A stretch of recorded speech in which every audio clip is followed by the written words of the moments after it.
नमस्कार विद्यार्थियों, मैं डॉक्टर अमित सिंह आपका पुनः स्वागत करता हूं उड़ान द फ्लाई के इस यूट्यूब चैनल में। और आज हम लोग बात करेंगे मॉडिफाइड सिलेबस के बारे में। इलाहाबाद विश्वविद्यालय का जो सिलेबस है बीए का, उसमें कुछ मॉडिफिकेशन हुआ है और आज हम लोग उसी मॉडिफिकेशन के बारे में बात करेंगे कि क्या चेंजेस हुए हैं। जैसा कि आप सभी जानते हैं कि इलाहाबाद विश्वविद्यालय में वर्तमान समय में ऑफलाइन क्लासेस अभी हो नहीं पा रही हैं, ऑनलाइन क्लासेस के माध्यम से ही कार्य चल रहा है। तो विश्वविद्यालय ने क्या किया है, इस पद्धति को ध्यान में रखते हुए, कोविड-19 के इस दौर को ध्यान में रखते हुए अपने सिलेबस में कुछ मॉडिफिकेशन किया है ताकि सिलेबस समय पर समाप्त हो जाए और विद्यार्थी उस पढ़ाई के माध्यम से अपने एग्ज़ाम्स में बेहतर प्रदर्शन कर पाए।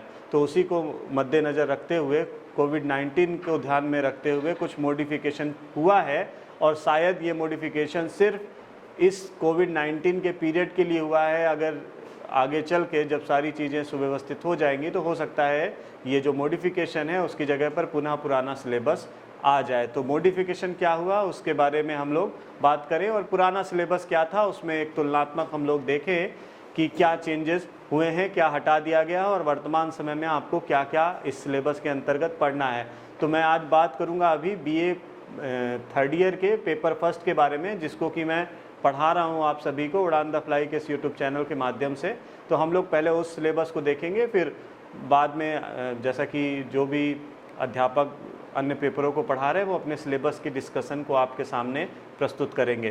तो देखें क्या सिलेबस में परिवर्तन हुआ है। जैसा कि मैंने बोला कि कोविड-19 के लिए ये परिवर्तन हुआ है। सिलेबस मॉडिफाइड ओनली फॉर कोविड-19 period due to the unprecedented situation. ये जो असामयिक परिस्थिति है उसको ध्यान में रखते हुए परिवर्तन हुआ है।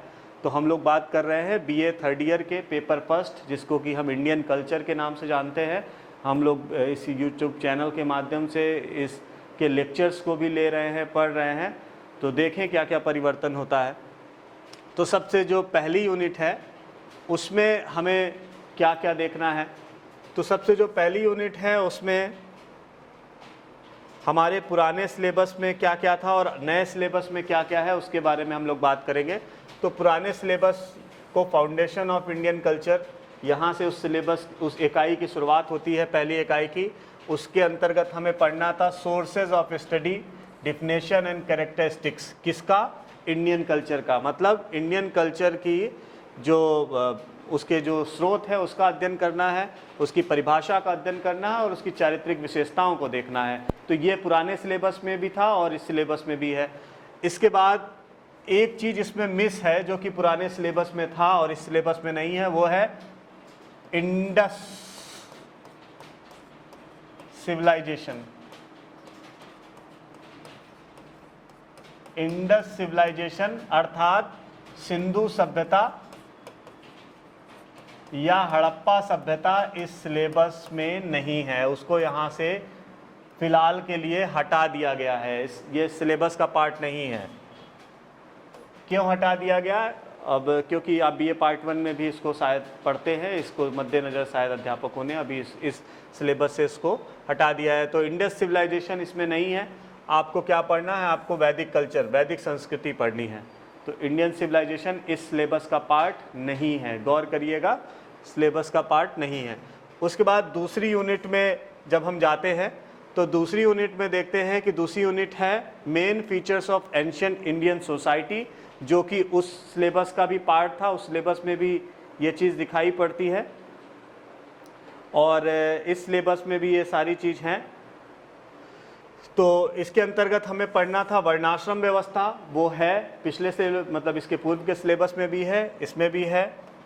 Ancient Indian education system and centres, इसमें तक्षशिला और नालंदा को हमें पढ़ना है, अर्थात प्राचीन भारतीय जो शिक्षा केंद्र थे उनके बारे में, शिक्षा पद्धति के बारे में जानकारी है लेनी थी इस यूनिट में। इसमें तक्षशिला और नालंदा के बारे में हमें पढ़ना है। विक्रमशिला नहीं है, Vikram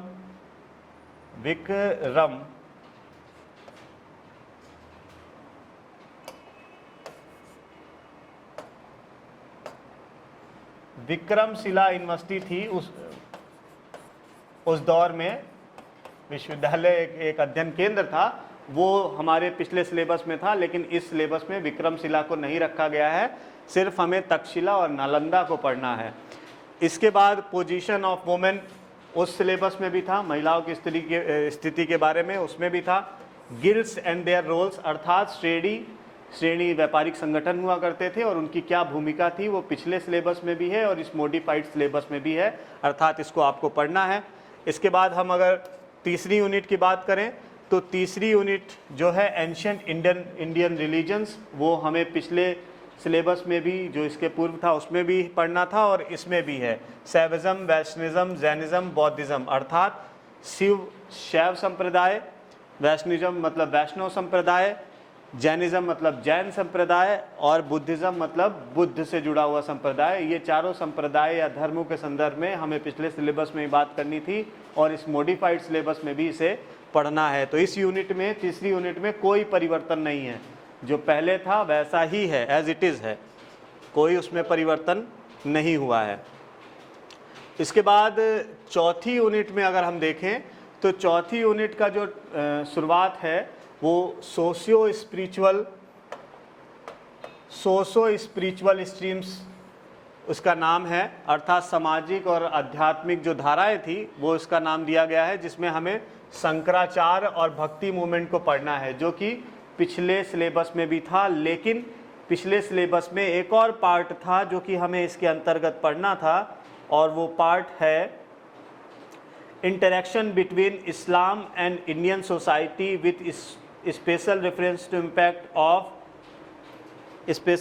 to impact on Indian society, अर्थात भारतीय जो परंपरा है उसमें इस्लाम और भारतीय सभ्यता में, भारतीय समाज में किस प्रकार जो है अंतर संबंध होते हैं और उस अंतर संबंध का भारतीय समाज में क्या प्रभाव पड़ता है, उसको हमें पढ़ना था इस चौथी यूनिट में।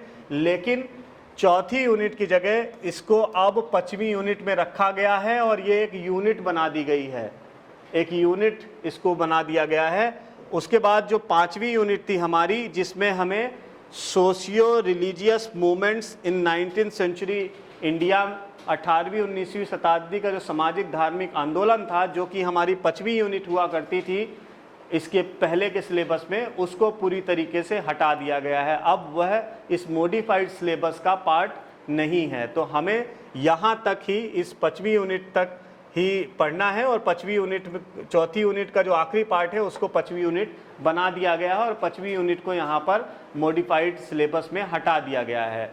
तो ये टॉपिक्स आपको इस सिलेबस में पढ़ना है और आपके सिलेबस में जो भी मॉडिफिकेशन हुआ है वो आगे आने वाले लेक्चर्स में जो भी अध्यापक जिस विषय को पढ़ा रहा है वो उसको बता देगा। तो इस वीडियो में सिर्फ इतना ही। अगर इससे संबंधित कुछ समस्या या प्रश्न है आपके मस्तिष्क में तो आप कमेंट के माध्यम से मुझसे पूछ सकते हैं। मैं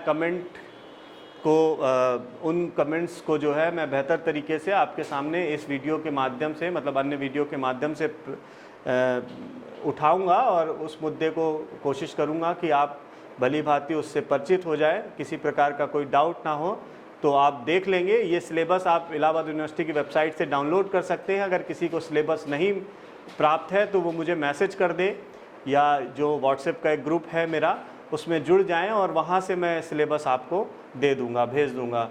तो अगर किसी विद्यार्थी को किसी भी प्रकार की समस्या इस एंशिएंट हिस्ट्री के सिलेबस को लेकर के है तो वो मुझसे संपर्क कर सकता है और मैं उसको वो सिलेबस भी प्रोवाइड कर दूंगा, उससे संबंधित जानकारी भी दे दूंगा। फ़िलहाल इस वीडियो में इतना ही और आने वाले जो वीडियोस होंगे उसमें हमारे लेक्चर जारी रहेंगे। अभी तक हम लोग वैदिक सिंधु सभ्यता के बारे में बात कर रहे थे क्योंकि वो टॉपिक अब शुरू हो चुका है। भले ही वो सिलेबस का पार्ट रहे ना रहे, लेकिन मैं उस टॉपिक को पूरा ख़त्म करूँगा और फिर वैदिक संस्कृति पर आगे बढ़ूँगा और उसके बाद हम लोग अपने सिलेबस को यथावत आगे सुचारू रूप से चला करके रखेंगे। तो इस लेक्चर के लिए बस इतना ही। इस अगले वीडियो में हम लोग मिलेंगे और अपने इस सिलेबस की जो पढ़ाई है उसको आगे बढ़ाएंगे। धन्यवाद।